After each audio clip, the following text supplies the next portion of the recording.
The great chamber was silent. Thousands of alien eyes watched from the curved seats that rose high above the central platform. Light from a dozen holographic screens cast strange shadows across faces that were not human. Some had scales. Some had feathers. Some had no faces at all, only smooth surfaces that somehow conveyed judgment. Admiral Park stood at the center of this chamber. He wore his dress uniform, the medals on his chest catching the cold light. Behind him stood the rest of humanity's delegation, 12 men and women who had traveled across the stars to plead their case. They had failed. High Chancellor of the rose from his seat. He was tall and thin, with silver skin that seemed to glow from within. His voice filled the chamber without any need for speakers. "The Galactic Council has reached its decision," announced. "The species known as humanity is hereby classified as a nascent threat. They are sentenced to permanent exile in the outer void. This decision is final. There will be no appeal." Did not flinch. He had expected this. He had seen the fear in their eyes during the hearings. Humanity had done nothing wrong. They had started no wars. They had broken no treaties. Their only crime was growing too fast, learning too quickly, and refusing to stay small. 300 years ago, humans had barely left their home planet. Now they had colonies on 40 worlds. They had ships that matched the technology of species 10 times their age. The Council looked at humanity and saw a future they could not control. So they chose to remove that future entirely. "You are making a mistake," said. His voice was calm and steady. "We came to you in peace. We asked only for fair treatment. You answered with fear." Silver eyes narrowed. "We answered with wisdom. Your kind grows too fast. You change too much. In another 100 years you would rival any power in this chamber. We cannot allow that." "Cannot or will not." The chamber stirred. Several delegates whispered to each other. No one spoke to the High Chancellor this way. Raised one long finger. "You will be escorted to the edge of known space.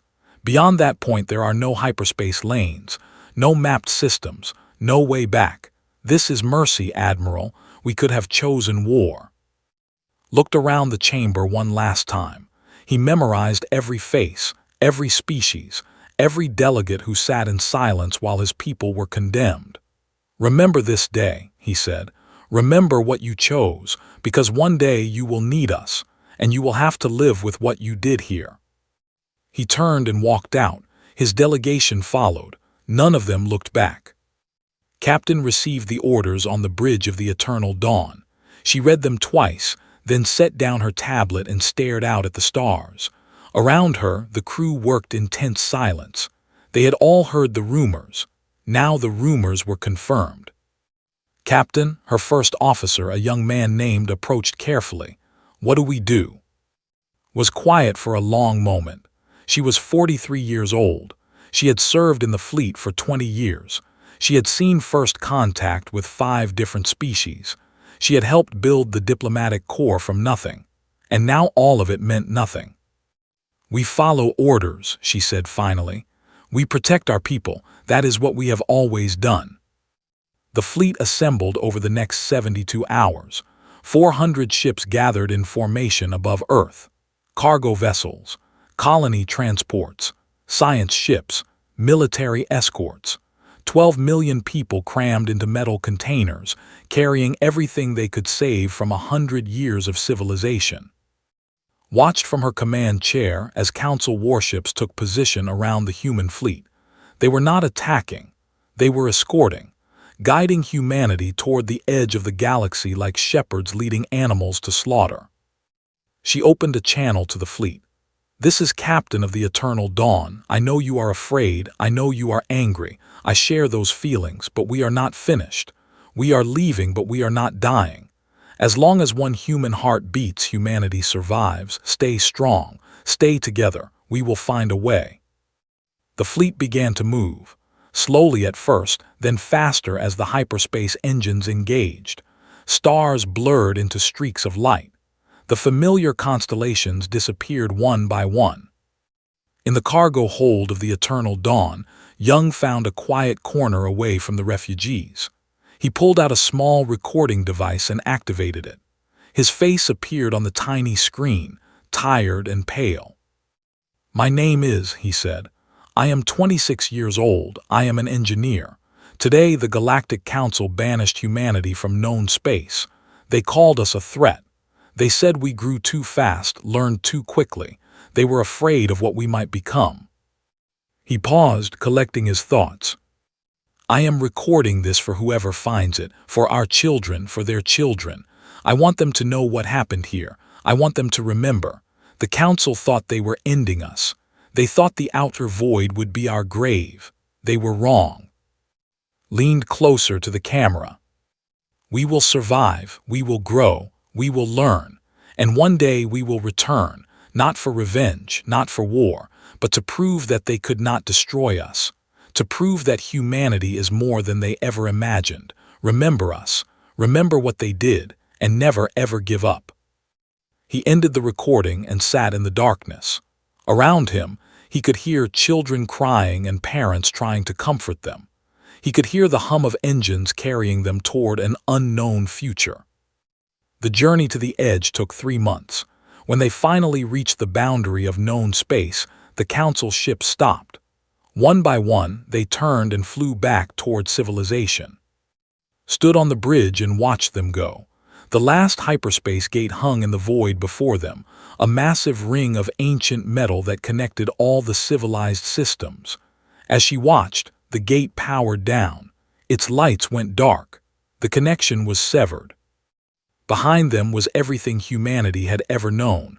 Before them was nothing but empty darkness. No stars, no planets, no hope. Admiral Park's voice came through the fleet channel.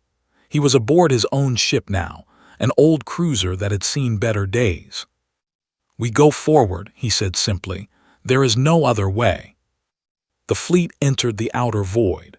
The last light of the galaxy faded behind them, and humanity began its long journey into the dark. 100 years passed in the darkness. The first generation died believing they would never see light again. They drifted through empty space, rationing food and water, watching their children grow up in metal corridors. Many lost hope. Some ships went silent, their crews unable to continue, but most survived. They had no other choice. General was born on the Eternal Dawn 30 years after the exile. He never knew Earth. He never saw the blue oceans or green forests that his grandparents described with tears in their eyes. To him, home was the hum of recycled air and the glow of artificial lights. But he remembered the stories. Every child did. The elders made sure of that. Stood now on the observation deck of the New Sol, the massive station that humanity had built from the remains of old ships. Through the reinforced glass, he could see the scattered lights of the fleet, no longer 400 ships, but over 2,000. They had in the darkness. They had refused to disappear.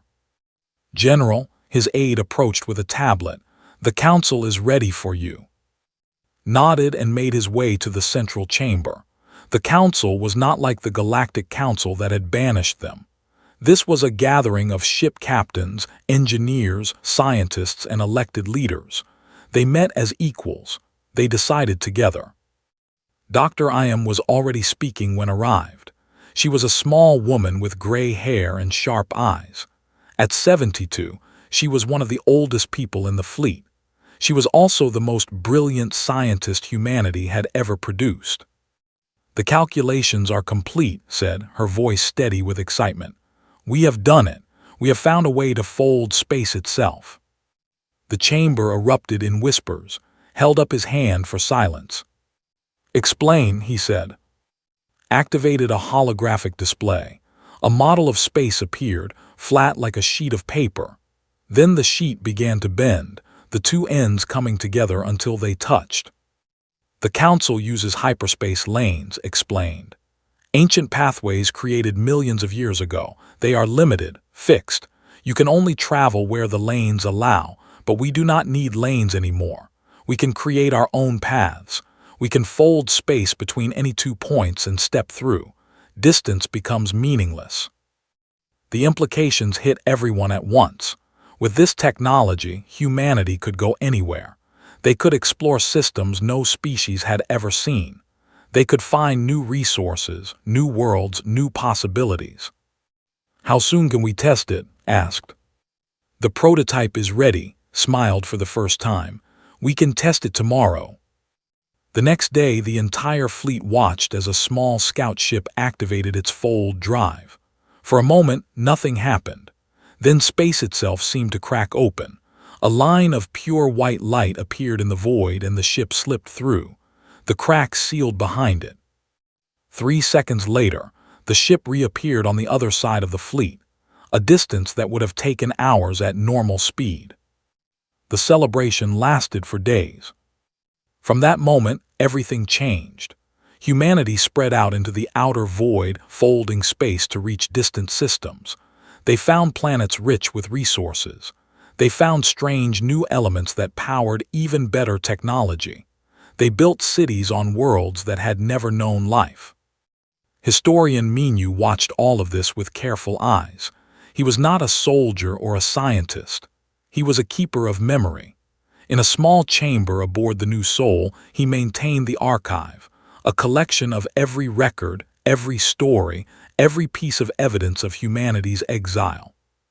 "People are starting to forget," he told one evening. "The young ones, they are happy here. They do not understand why we cannot simply move on." Sat across from him, his face tired. Should they not be happy? Should they carry anger their whole lives? "Not anger," Minu said. "Memory, there is a difference. We must remember what was done to us. Not because we want revenge, but because we must never let it happen again, to us or to anyone else." He pulled out an old tablet, cracked and worn. This belonged to, he died 40 years ago, but his recording has been watched by every generation since. He asked us to remember. I intend to honor that request. Was quiet for a long moment. Then he nodded. "Keep the archive, teach the children, but also teach them that memory is not a chain, it is a compass. It tells us where we came from so we know where to go." The years continued to pass. Humanity grew stronger. The scattered ships became a proper nation, the Terran sovereignty with as its first prime marshal. They built shipyards that could produce vessels larger than anything the Galactic Council had ever seen. They trained soldiers who had never known defeat. Dr. Iam continued her research until her final days. Before she died, she passed her knowledge to her best student, a young woman named Moon Sira. Sira had been born in the void, but she had her teacher's brilliant mind. "The fold technology is just the beginning," told her in their last conversation. "There is so much more to discover. Promise me you will keep looking." "I promise," Sira said, holding the old woman's hand. Smiled and closed her eyes. She died peacefully, knowing that her work would continue. In the shipyards above a world called New Haven, workers completed construction on humanity's greatest warship. It was 3 kilometers long, armed with weapons that could crack planets and shielded by technology the Council had never imagined. They named it the Remembrance. Prime Marshal stood on its bridge for the first time, looking out at the fleet that had grown from exile into empire. Beside him stood Admiral Shin, a young officer with fire in his eyes. 100 years, said quietly. They thought we would die out here. They thought the darkness would swallow us. They were wrong, replied. Yes, turned to face him. They were, and one day we will remind them of that, not with hatred, not with war, but with proof. We will show them what humanity became because of their fear.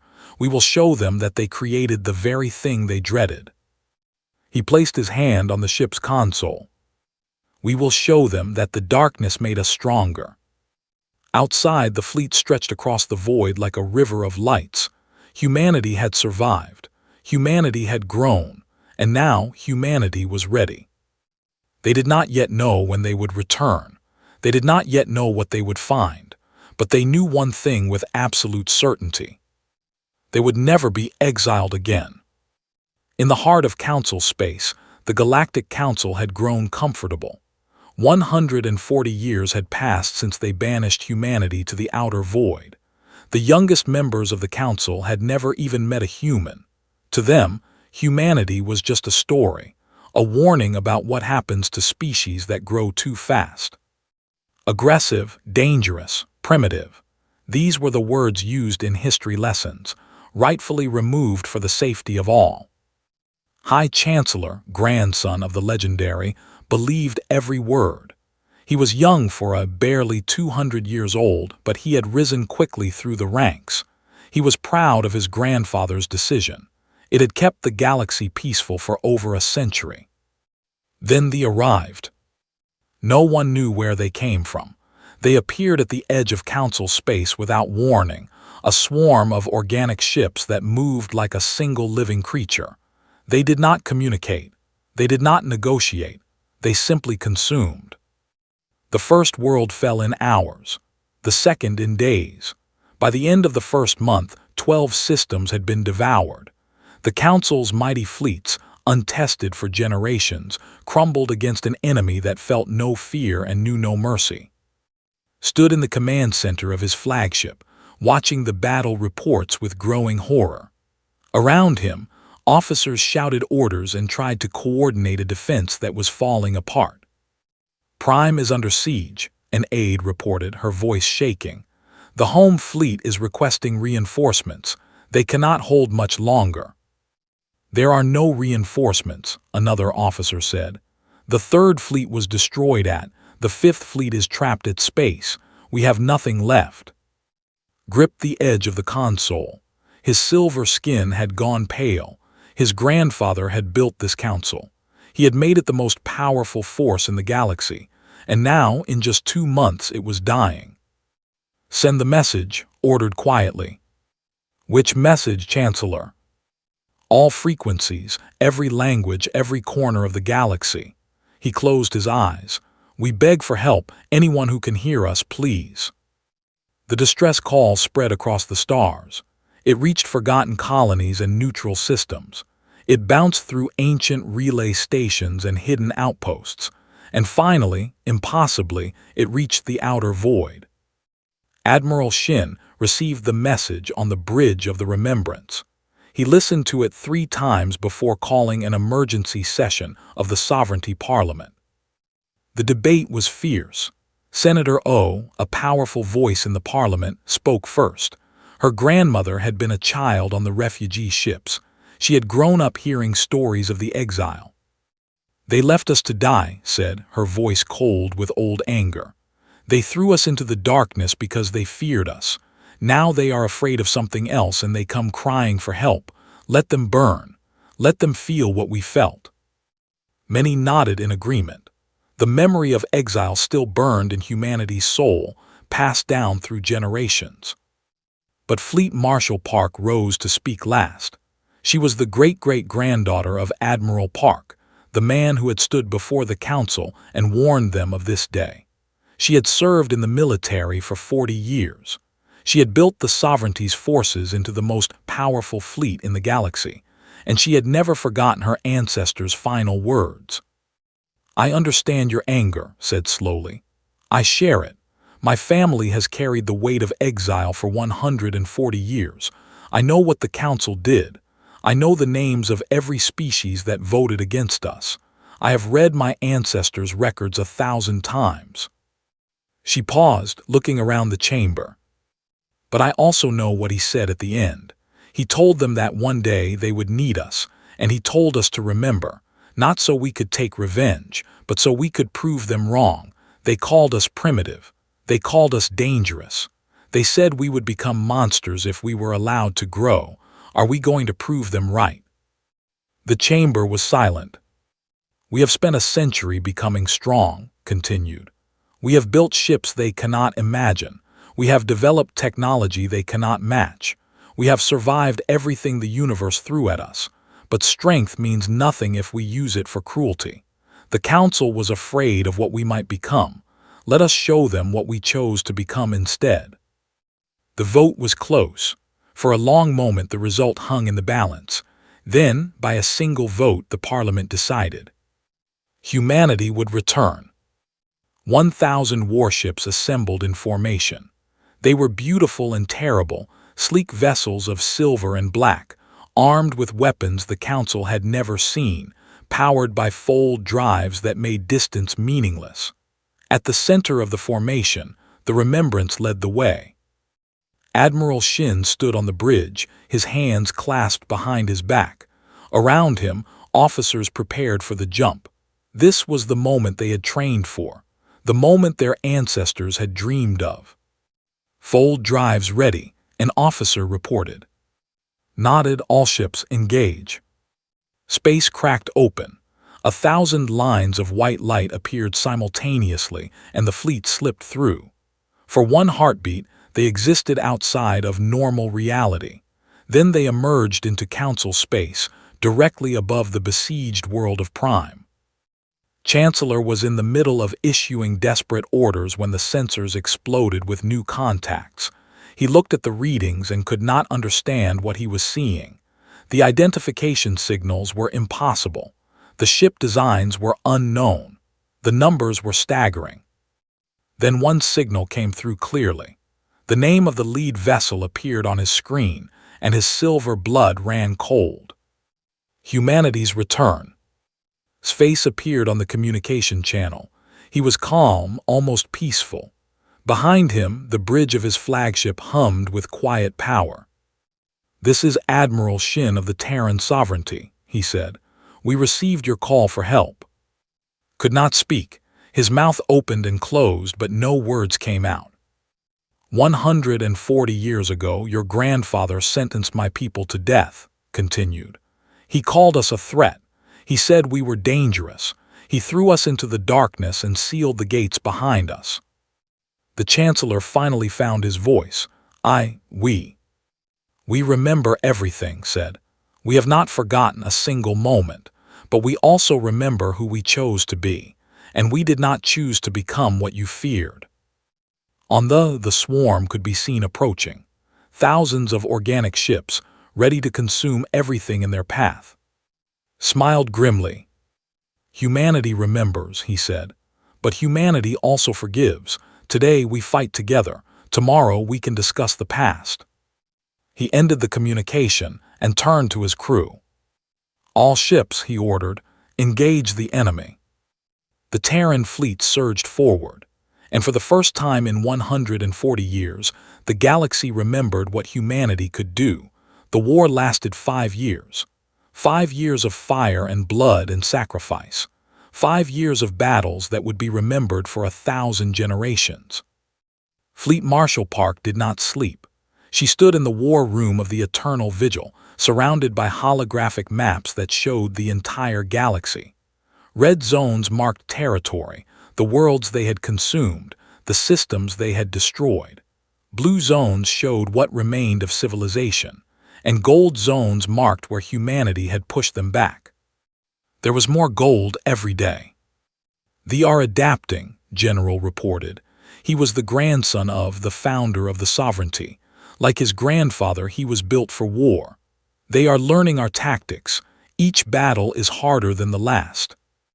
Nodded slowly. "Then we must learn faster. What do our scientists say?" Dr. Moon Sira believes she has a solution, but it requires fold space technology on a scale we have never attempted. "Bring her to me." Moon Sira arrived within the hour. She was exhausted, dark circles under her eyes, her hair unkempt, but there was fire in her gaze. She had been working without rest for months, trying to find a way to end the war. "They are not individual creatures," Sira explained, pulling up diagrams on the display. "They are extensions of a single mind, a hive consciousness. Every ship, every soldier, every spore is connected to a central intelligence. Destroy that intelligence and they all die." "Where is it?" asked. "Outside the galaxy, in the void between stars. They came from there and their mind remains there. It is too far for conventional travel, but not for us." Understood immediately. A fold jump across intergalactic space. More than that, Sira's voice dropped. A fold bomb. We collapse the space around their hive mind. We tear reality itself apart around them. Nothing survives that, not even a god. The plan was insane. It was also their only hope. While Sira and her team worked on the weapon, the war continued. Every day brought new battles. Every day brought new heroes. Commodore Lee led the Third Strike Fleet into held territory. His mission was simple: distract the enemy, buy time for the scientists, and survive. He did not expect to come back. His fleet punched through enemy lines at the Battle of Nexus Prime. 3 hive ships, each the size of a small moon, moved to intercept him. His forces were outnumbered 10-1. "All ships weapons-free," ordered calmly. "Target the lead hive ship. Focus fire on its neural cluster." The battle lasted 18 hours, lost half his fleet. But when the smoke cleared, all 3 hive ships were dead. The first major defeat since the war began. On the ground, the fighting was even more brutal. Colonel commanded a joint task force of human and council soldiers. It was strange at first, fighting alongside species who had once condemned her ancestors to death. But war has a way of erasing old hatreds. Her unit was pinned down on the surface of trying to evacuate refugees. Ground forces were closing in from all directions. Ammunition was running low. A soldier named crouched beside her, his silver skin stained with blood. His own blood. He had been wounded saving a human child from an attack. "Why did you come back for us?" asked. His voice was weak, but his eyes were clear. "After everything the council did, after what my grandfather voted for, why?" Looked at him for a long moment. Then she reached into her pack and pulled out a ration bar. She broke it in half and handed one piece to the... "Because you needed help," she said simply. "That is reason enough." Stared at the food in his hand. Then slowly he began to laugh. It was a broken sound, full of shame and wonder and something like hope. "We were so afraid of you," he whispered. "We thought you would become monsters. We thought you would destroy everything." "We thought about it," admitted, "for a long time, but we decided that being right was not worth becoming wrong." The evacuation succeeded. His unit held the line until the transports escaped. When reinforcements finally arrived, they found humans and council soldiers standing together, defending each other to the last. In the skies above 100 worlds, Lieutenant No became a legend. She was a fighter pilot, small and quick, with reflexes that seemed almost supernatural. In her modified, she danced through swarms like a blade through water. Her greatest moment came when a refugee convoy was ambushed near the 50,000 civilians, 6 escort ships, and over 300 fighters closing in for the kill. Was on patrol nearby. She was alone. Her squadron had been destroyed in a previous engagement. Regulations said she should retreat and call for backup. She did not retreat. For 47 minutes, No held the line by herself. She flew through impossible angles, taking down enemy fighters one by one. Her ship was hit 17 times. Her shields failed twice, but she did not stop. When reinforcements finally arrived, they found the convoy intact. 112 fighters were destroyed, and its battered ship was still flying, still fighting, still refusing to quit. The council awarded her their highest honor, the Star of Valor. It was the first time in history that a human had received it. When they placed the medal around her neck, the entire chamber rose and applauded. Looked out at the alien faces, and dozens of others. Species that had once called her kind primitive. Species that had voted for her ancestors' extinction. "I did not do it for medals," she said quietly. "I did it because those were innocent people. Nothing else matters." Finally, after 5 years of war, Moon Sira completed her work. The fold bomb was ready. It was a small device, no larger than a human heart, but inside it was enough power to tear a hole in reality itself. It would be carried by a single ship, jumping farther than any vessel had ever traveled. Admiral Shin volunteered to pilot the ship, refused. "You are too valuable," she said. "The fleet needs you." "The fleet needs to see that we are willing to sacrifice everything," replied. "That is how we win, not just the war but the peace that comes after. They need to know that humanity does not ask others to die for them. We die for each other." The argument lasted hours. In the end, won. His ship was called the Last Light. It was small and fast, designed for one purpose. On the day of the mission, the entire fleet gathered to watch him leave. Stood on the bridge of the Eternal Vigil, watching the tiny vessel prepare for its jump. "Come back alive," she said through the communication channel. Smiled, "I will try my best." The Last Light activated its fold drive and disappeared into the void between galaxies. For 3 terrible hours, there was only silence. Then far beyond the edge of reality, a new star was born. It burned brighter than anything the galaxy had ever seen. It burned for just a moment, and then it was gone. Across Council space, they stopped. Every ship, every soldier, every spore. They hung frozen in place for one eternal second. Then they died. The hive mind was gone. Without it, there were nothing but empty shells. They drifted silently through space, no longer a threat to anyone. Humanity had saved the galaxy. And against all odds, Admiral Shin came home. His ship was damaged, his body broken, but he was alive. The war was over. 2 years after the war ended, the galaxy gathered on Nexus Prime. The Great Chamber had been rebuilt. The curved seats rose high above the central platform, just as they had 147 years ago when Admiral Park had stood alone and faced his people's banishment. But today, the chamber was different. Today, humans sat among the delegates. Today, the flags of the Terran sovereignty hung beside the banners of 100 other species. Chancellor stood at the center of the platform. He was older now, his silver skin marked with the scars of war. He had fought alongside humans in the final battles. He had watched them die to save his people, and he had spent 2 years trying to understand how he could have been so wrong. "The old Galactic Council is dissolved," announced. His voice echoed through the silent chamber. It failed. It failed because it was built on fear. It failed because it believed that power must be controlled through exile and punishment. It failed because it could not see beyond its own prejudice. He paused, letting the words sink in. "Today, we begin something new. A galactic union built on different principles. Cooperation instead of domination. Trust instead of fear. And at the heart of this new union, I propose that we place the one species that taught us what true strength means." Turned to face the human delegation. "I nominate Fleet Marshal Park to serve as our first High Chancellor." The chamber exploded in applause.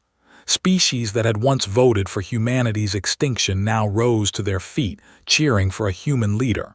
The sound was deafening, overwhelming, impossible. Sat still, her face unreadable. Beside her, Admiral Shin leaned over and whispered something in her ear. She nodded slowly, then stood. The applause died down. Every eye in the chamber focused on her. "I am honored," said quietly. "More honored than I can express. 147 years ago, my ancestor stood in this chamber and was told that humanity was too dangerous to exist among you. Today, you offer me the highest position your civilization has ever created." She let the silence stretch. "I must decline." Shocked whispers rippled through the crowd, looked stunned. "Not because I do not trust you," continued, "and not because humanity still carries anger. We do in some hearts, but that is not why." She stepped forward, her voice growing stronger. "The old council failed because it gave too much power to too few. It failed because some species were allowed to decide the fate of others. If I accept this position, we risk making the same mistake. We would simply replace the old rulers with new ones. That is not progress. That is repetition." She turned to face the full chamber. "I propose something different. No single species should ever again have the power to exile another. No chancellor should ever again have the authority to condemn millions to death. We must build a system where every voice matters, where decisions are made together, not imposed from above, where the fear of difference is replaced by the celebration of it. The chamber was silent, but it was a different silence now. Not the silence of shock, but the silence of listening. Humanity learned this in the outer void, said. We had nothing. We were scattered and weak and alone, but we survived because we worked together. Every ship mattered. Every person mattered. We did not have the luxury of excluding those we feared. We needed everyone. She spread her hands. That is what I offer you. Not leadership, but partnership. Not a new council, but a new way, if you will accept it. The vote was unanimous. The Galactic Union was born that day, built on principles that humanity had forged in darkness. No single species would ever dominate again. No fear would ever justify exile. Every world would have a voice. Every voice would be heard. Ambassador hand-delivered humanity's final address to the new assembly. She was young, barely 30, but she carried the weight of generations in her words. I want to tell you a story, began, about my great-grandmother. She was 8 years old when the exile happened. She remembered standing on the observation deck of a refugee ship, watching the hyperspace gate go dark behind her. She remembered thinking that she would never see the stars again. His voice wavered slightly, then steadied. She kept a journal. Every day for 100 years she wrote about what she saw, the struggles, the losses, the moments when it seemed impossible to continue, and the moments when humanity refused to give up. She held up a small, worn book. She passed this journal to my grandmother. My grandmother passed it to my mother, and my mother passed it to me. 4 generations of memory, 4 generations of pain, and 4 generations of choice. Looked around the chamber. We could have let you burn. We had the power. We had the justification. After everything that was done to us, no one would have blamed us for turning away. Some of our people wanted exactly that. They wanted revenge. They wanted you to feel what we felt. She set down the journal. But that is not who we chose to become. In the darkness we found something. Not hatred, not bitterness, but purpose. We decided that we would not let our suffering turn us into the very thing that hurt us. We decided that strength is not about what you can destroy. It is about what you can save. Tears glistened in his eyes, but her voice remained strong. My great-grandmother died believing that humanity would return. She believed that we would prove the council wrong, not through conquest, not through war, but through grace. Today, I stand here as proof that she was right. She stepped back from the podium. We do not forget what was done to us. We will never forget, but we choose to remember it as a lesson, not a wound. We choose to build a future where no species ever has to experience what we experienced. We choose to be the light that the darkness could not extinguish. The applause that followed was different from before. It was not the loud celebration of victory. It was something quieter, deeper. It was the sound of understanding. 6 months later, a fleet departed Nexus Prime. Human ships and council ships flew together in formation, their flags mingling against the backdrop of stars. They were heading to the outer void, the region that had been humanity's prison, now to become the first joint colony of the new Galactic Union. Admiral Shin stood on the observation deck of a civilian transport. He was retired now, his body finally at peace after decades of war. Beside him stood his granddaughter, a small girl with bright eyes and endless questions. "Grandfather," she asked, looking out at the stars, "why did we help them, after they hurt us so much?" Smiled and knelt beside her. He looked into her eyes, eyes that had never known exile, never known the long dark years, never known the weight of inherited anger. "Because strength is not about what you can destroy," he said softly, repeating the words that had guided humanity for generations. "It is about what you choose to save." The little girl thought about this for a moment. Then she nodded as if she understood. Outside the window, the fleet continued its journey. Human and alien, former enemies, now family. They flew toward the outer void together, not as exiles, not as conquerors, but as explorers building something new in the darkness that had once seemed endless. And somewhere in the archive that Minu had built so many years ago, a small recording played on an endless loop. His face flickered on the screen, young and tired and full of hope. "Remember us," his voice said. "Remember what they did, and never ever give up." Humanity had remembered, and humanity had risen.